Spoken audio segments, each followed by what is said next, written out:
I know, it's going to be warm That's here. good. I'm going to put the book here. So, that's not well.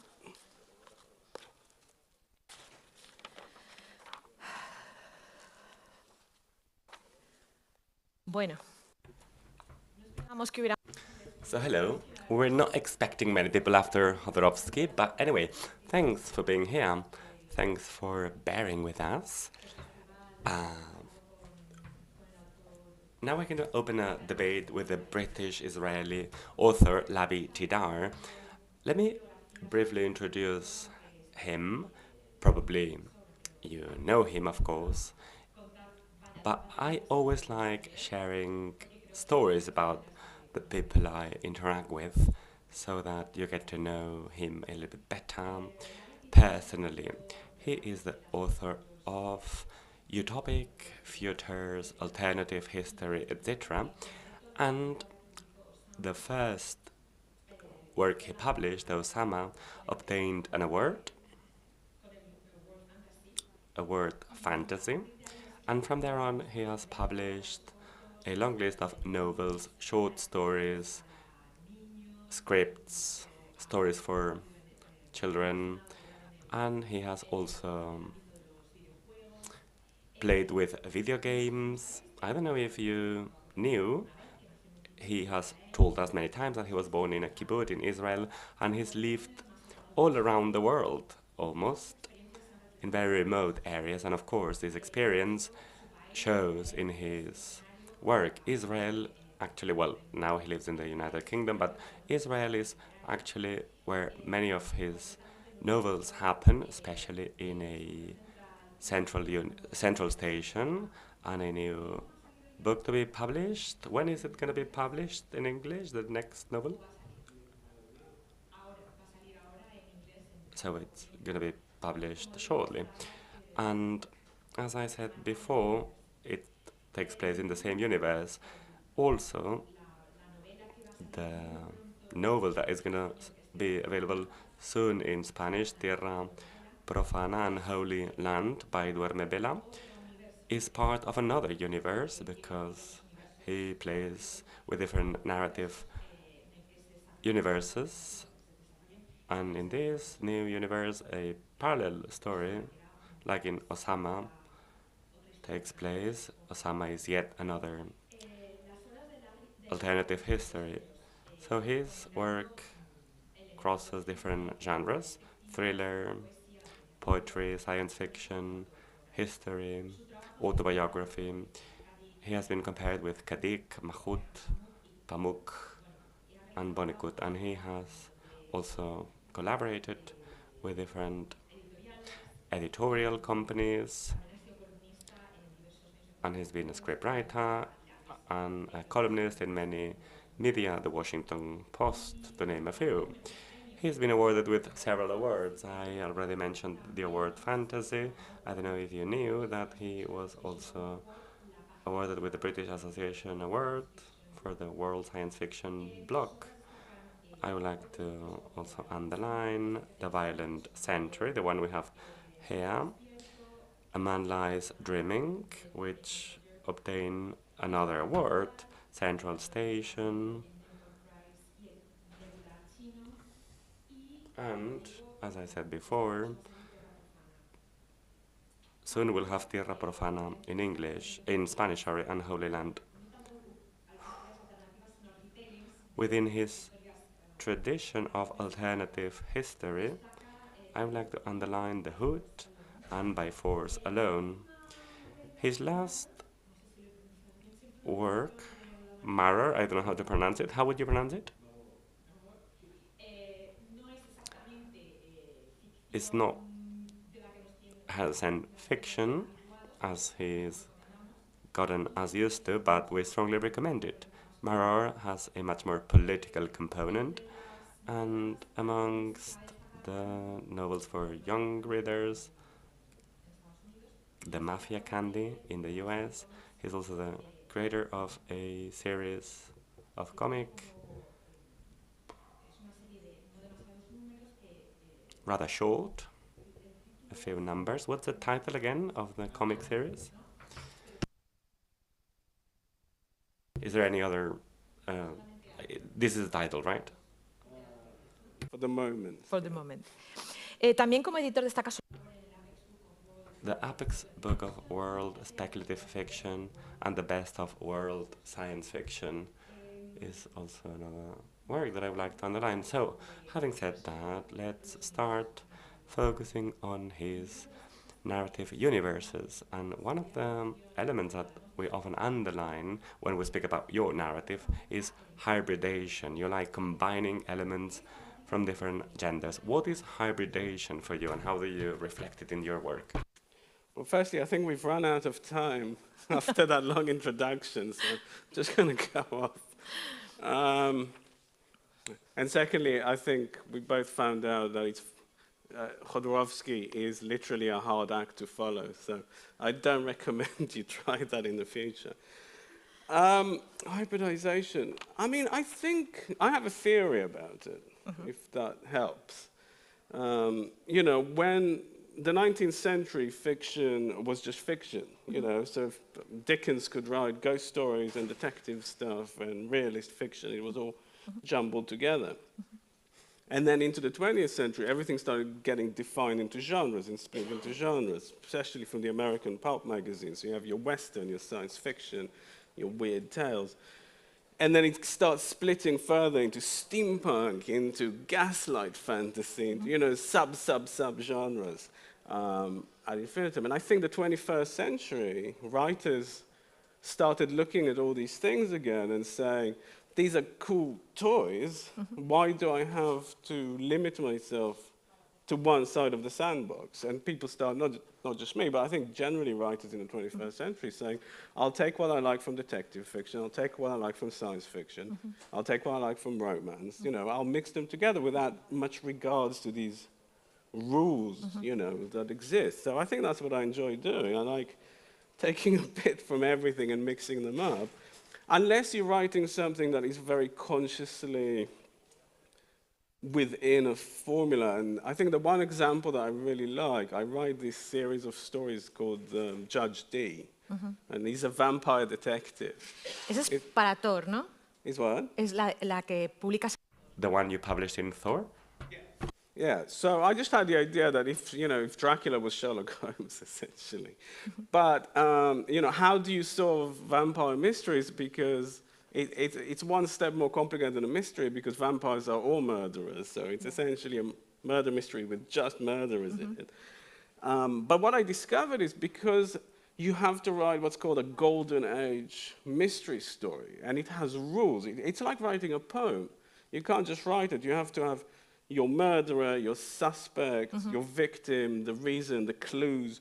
Everything has to be planned meticulously before you start. And you have to make it fair so the reader can try and solve it before the detective does. And I find that really interesting to do, just as on a technical level. It's such an interesting exercise.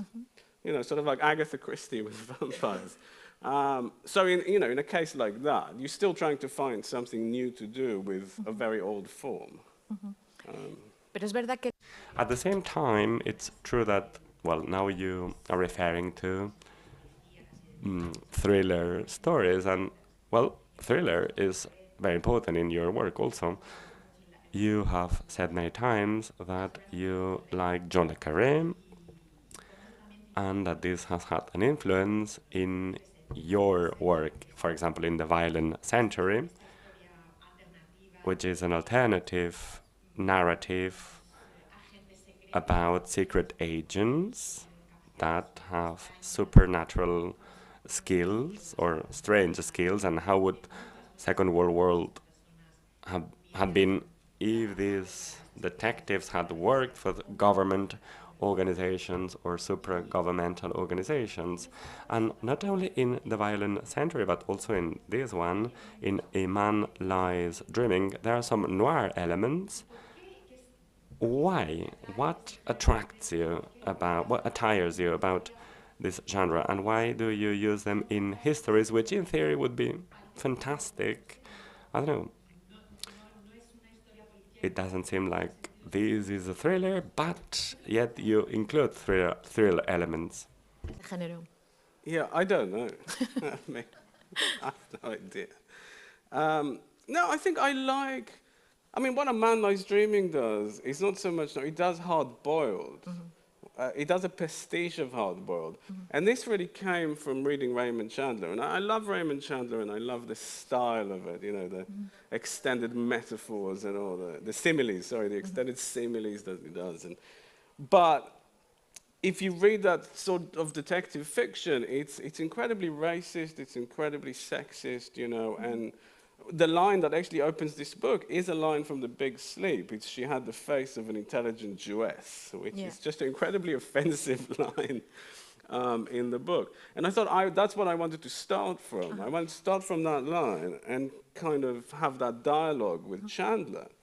But as to what, I don't know, it's very easy for me, for some reason, it's very easy for me to write a hard-boiled pastiche. I can do it for anything. I mean, my only claim to fame, pretty much, at this point, is that I did Winnie the Pooh as a hard-boiled detective on Twitter. I think that's what I'll be remembered for, is that I had this one viral tweet about Winnie the Pooh as a private detective. So I don't know why it's so easy. It's not necessarily... I think it's interesting if you have something to say about it, like A Man Lies Dreaming does. It kind of talks about the underlying things behind it. But the other reason I kind of like detectives is because it's a nice skeleton to just hang the stuff I'm actually interested in on. So it gives me a way to talk about the political stuff that interests me. But it allows you to have a plot that people want to keep reading because they want to find out what happens. And it allows your character to go around asking questions and sticking their nose into things. But I had that problem with Unholy Land, with the book that's coming out. What are we calling it in Spanish? Es Tierra Profana. Tierra Profana. It's a good name. So I wrote, originally, before I wrote it, I sort of wrote a synopsis of it. And it's about this guy who's a detective writer, and he time slips into this alternate history. And he starts forgetting the life he had before, but he discovers that his niece has gone missing, and he starts looking for her. And that's kind of just purely so he could go around looking at stuff, you know. So I wrote a synopsis of the book, and I sent it to my editor at the time, and she came back to me and she said, that's very interesting, Lavie, but what happened to the niece? And I was like, who? Oh, he was looking, and I completely forgot that this guy was supposed to be looking for his niece, because that wasn't the point of the book. The book wasn't about a detective looking for his niece. It was about, you know, the political implications of alternate histories. And so I was like, yeah, fair enough. So he does find the niece at the end of the book. Spoiler, no? You have to kind of play fair with the reader, you know. I had the same problem with A Man Lies Dreaming, that the detective plot is not important. And the editor was like, well, you have to try and make a bit of an effort, make sure that at least people who like detectives will get some reward out of following it along. Es que siempre he pensado, cuando pienso en tu... When I think about your work, I always think that, well, you're very political, much more than it seems sometimes. And I believe it's quite groundbreaking to write political stories with such an interesting political background, which might look very dense and intense, and at the same time you insert and include other elements from other genres, such as thriller, etc., in order to attract the reader, to trap the reader actually, and tell the reader, listen, you're going to be reading about a detective or a superhero with a strange superpower, or you're going to be reading about an alternative history, but at the same time, I'm going to be throwing you a lot of social and political information. And in your case, hybridation is somehow transgressive in you. Perhaps it does not come across as obvious, but I think it's there. I think you include this transgression. You're provoking. I don't know if you agree. Well, what I do is it doesn't work at all what I do. You know, what I liked about science fiction is that it was transgressive. It Yeah. was a countercultural form. And the thing was, you could do anything you wanted and no one would care because it was science fiction. It was, you know, as long as it had an exciting plot and there were aliens in it, and there's aliens, so it doesn't matter what it's really about. If it's about religion or it's about gender, or if it's about, no one cares. You can get away with pretty much anything in genre. The problem is, every time I do a book, it's about something that I personally dislike, like superheroes, or, you know, and so the problem is the people who like superheroes, or King Arthur, for example, the people who like superheroes are not going to like my book, but the people who don't like superheroes aren't going to buy my book because it's got superheroes in it. And the same with, you know, Arthurian books. People who like King Arthur are not going to like my book. And the people who don't like King Arthur aren't going to pick it up. So it's a terrible, terrible idea to do that. Porque tenemos... Well, it has to be said that in some of your novels, well, some of them are retellings or alternative histories of iconic histories such as King Arthur or Robin Hood. So why these specific histories? Why reframing these specific histories to... Is there any other history that you have been writing about from the British folklore that you are thinking about, rather, or writing about? Yeah, I mean, I just enjoy making fun of the British, I think, you know, if it annoys them, and especially, you know, with the background of Brexit and Trump, and all, you know, it's interesting to kind of look at British myth and kind of examine, and they still power British nationalism and British ideas about themselves, and I thought that was kind of an interesting thing to have a look at and have fun with. Because I try to have fun with whatever book it is. I mean, even this one, which is super grim, Yes. it's also very funny, I think. Yeah. But I mean, I'm not just attracted to, I mean, yes, I'm interested in history and the way it works, but then I also write pure science fiction where I get to just go off to the other end and just... Pero hay alguna otra historia... Again, is there any other, like, you've written about King Arthur, Robin Hood. Is there any other, like, history you would like to write about? Maybe two more. Ah, ¿no puedes decirlo? ¿No puedes contarlo? You can't tell us? ¿Un poquito? A little bit only? No, I mean, you know, it was just, I didn't intend to do it. I was just like, I wanted to do King Arthur because I thought no one has done a King Arthur book this way before, and I thought if no one has, then I should do it. I actually had to look it up. I'm like, surely someone... Basically, King Arthur, what I realized, I had to teach King Arthur, and I didn't know anything about it. And I started reading up about it, and I realized that the whole story is basically a gangster story. You know, that everyone pretends that King Arthur is all about chivalry, and it's not. Even if you read the book, and I was even reading like Victorian children's version, it's a horrible story about horrible people doing horrible things for power. And I thought, well, surely someone's done this, because there's 1,000 years of Arthurian fiction. And I couldn't find anyone who just said, no, actually, there's nothing nice about this story. So I thought I'd have to write it just to, because no one else has. But I had a conversation with the publishers, and they said, well, what are you going to do after that? And I said, well, you know, you could do Robin Hood. Yeah. And they were like, great, do 4 books. Yo siempre he pensado que vas a... I've always thought that you would end up writing about Sherlock Holmes, which is also a British icon. I don't know, are you thinking about it? One of the... Well, I would like to... About alternative history that you tell in Unholy Land. I've always thought that somehow... Okay, let me first frame the question. I don't know if you've read Unholy Land. Unholy Land is about what would have happened if Palestine was in Africa, because there was a project to move Israel to Africa. So then you think about the idea in the book and you transfer Palestine to Africa, which is, again, quite provocative, considering the events. And there's another problem with migrants, which are not migrants like the migrants as we know them, or the migration between Palestine and Israel. There are other migration-related problems in the book. So I would like to know why you chose this element, this historical element, why this project that was not implemented, but it existed actually to, let's say, set up Israel in Africa.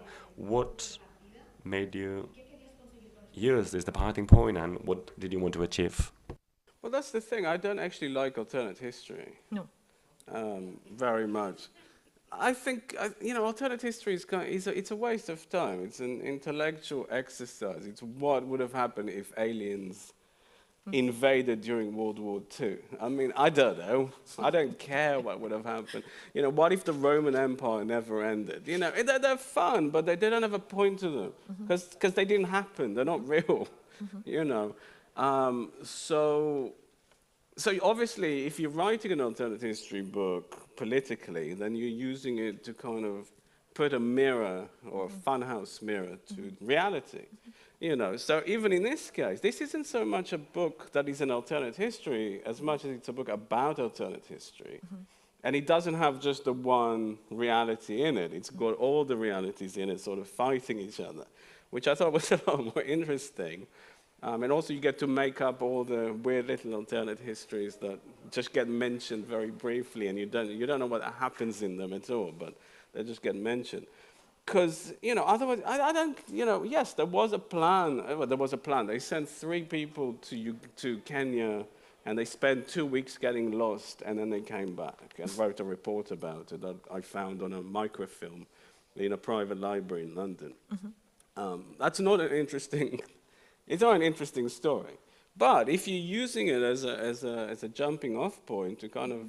And ultimately in Unholy Land, we also get to see the real world, which is the important thing. We get to look at the fictional, the made-up construct, but only in relation to the real world.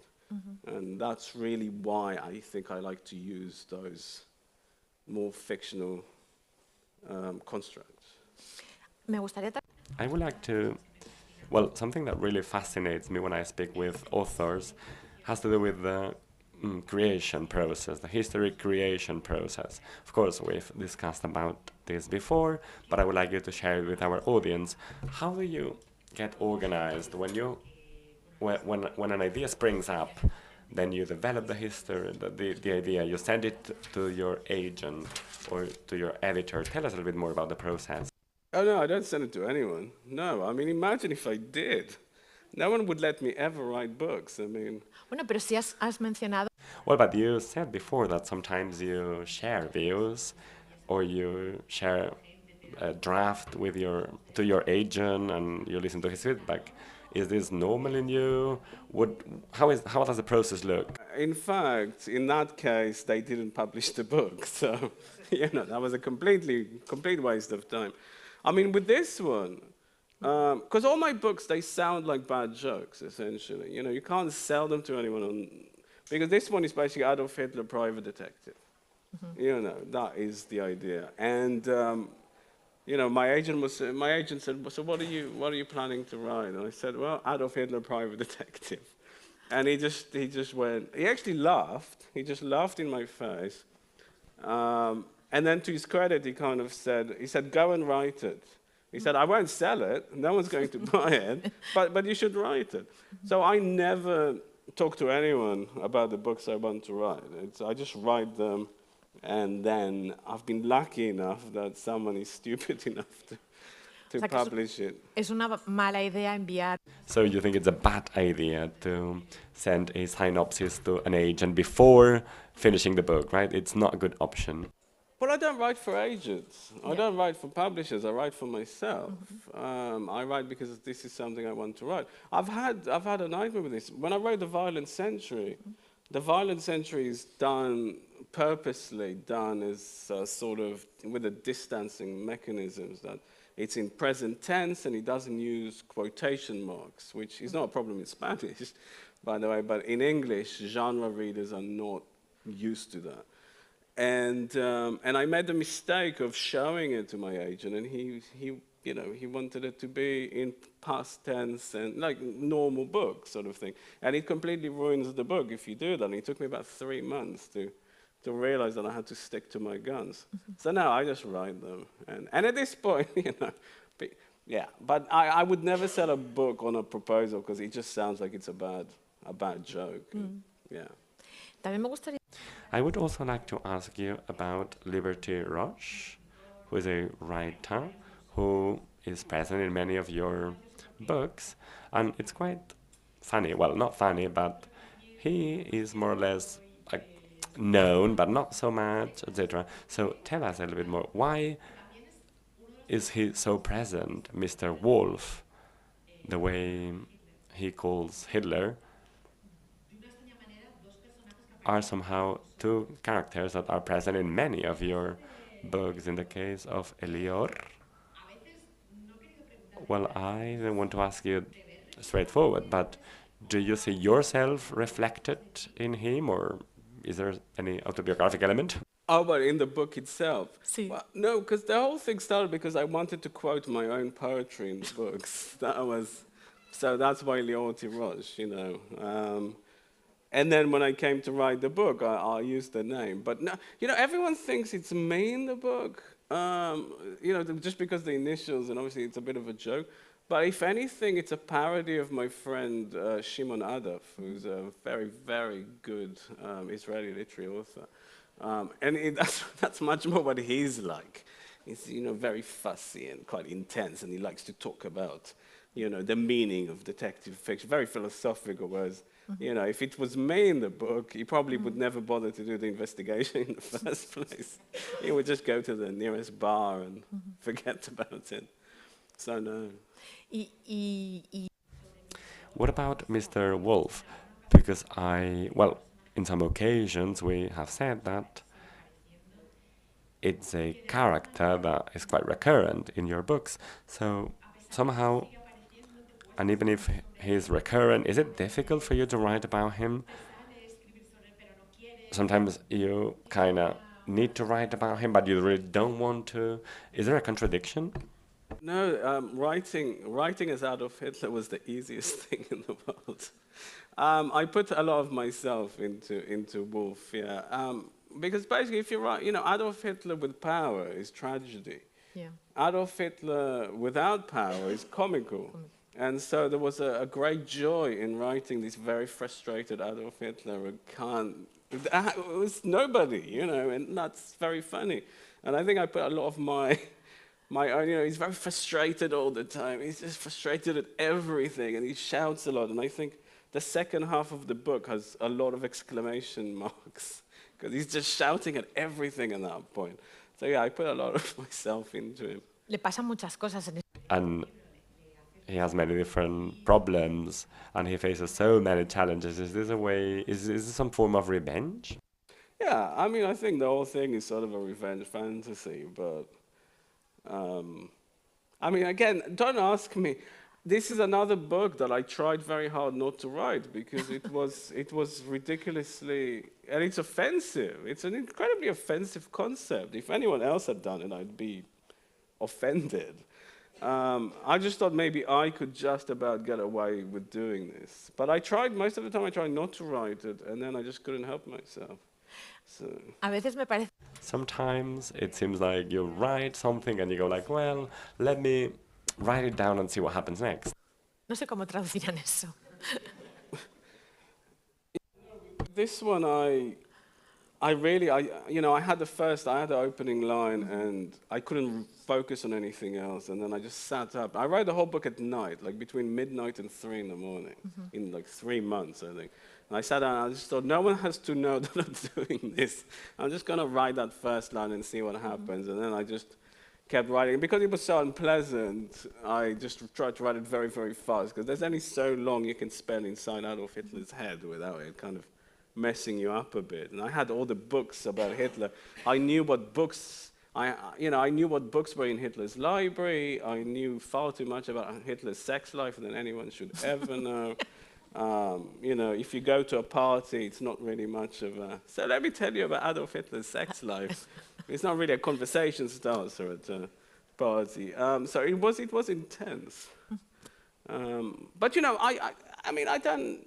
These days, I kind of think whatever I do, as ridiculous as it is, I know that the intention is serious, And so I've been, like I said, I've been lucky that people see it and the books do get published. So at this point, I kind of think... ¿Y crees que vas a... And do you think you're going to write again about this character, or have you abandoned him for good? Oh, what? Wolf? Yes. Well, I thought I did. I thought I finished when I wrote this book, and obviously there was still a residue. I couldn't quite get rid of it. It was really annoying. And especially Christmas brings out the inner Hitler in me, I think. And I ended up writing like a Christmas Hitler story, as you do. And I thought, okay, maybe that was it. And then I think it was the next, I had another one. And I think I did 5. I did enough for a small collection called the Lunacy Commission, which I kind of just put out. And once I've done those 5 stories, I think, I finally got rid of it. Like, I could move on. One of the things I actually really wanted to do was move on after writing on Holy Land. Because I've done Osama, The Violent Century, A Man Lies Dreaming, which was sort of a trilogy about noir, political, alternate history, about escape and whether you can escape into fiction or not. And then I read on Holy Land as a sort of end to that, just to kind of, this is one more book in that genre. Por eso te decía lo de... That's why I was asking you about you being, or you being provocative, right? Only you could entitle a book Osama and write another one in which Hitler has an important weight. So at the end of the day, I love people who take risks, and I believe this is risky. Even from an editorial perspective, it's risky. Oh yeah, no one wanted to publish Osama. I mean, Osama was rejected by every publisher in the English-speaking universe, and I think by some people in Germany as well. Like, they couldn't. No one wanted to publish it. It was incredible. So I pretty much figured it was over at that point. It was picked up by a small publisher, like a small press in the UK, and. Y luego ganó el premio. And then you won an award. It was bizarre because I was convinced this was it. It just, no one wanted to go anywhere near that book, and instead it actually sort of worked out. Other than the fact that every European publisher that picked up the book went out of business, including the Spanish one, I should say. But it literally, there was a curse associated with it. It killed every European publisher that picked it up. Es como una maldición. Like a curse. Yeah, but what I wanted to do was, after having done those 4 books, I didn't want to do any more of them. Like, I've said what I had to say. Yeah, I like to change things up. So Central Station, which is a completely different book, it's gentle, it's optimistic, it's futuristic, it's about family. And then I did a book called The Escapement, which is like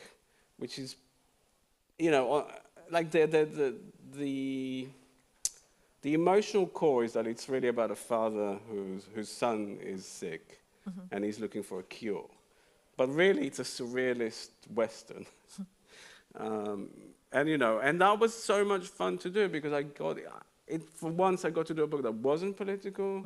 It wasn't an alternate history noir. It was something different, and I just felt refreshed by having done that. I could do something that was more about art and was very surreal. As it turns out, so it's a Western with clowns.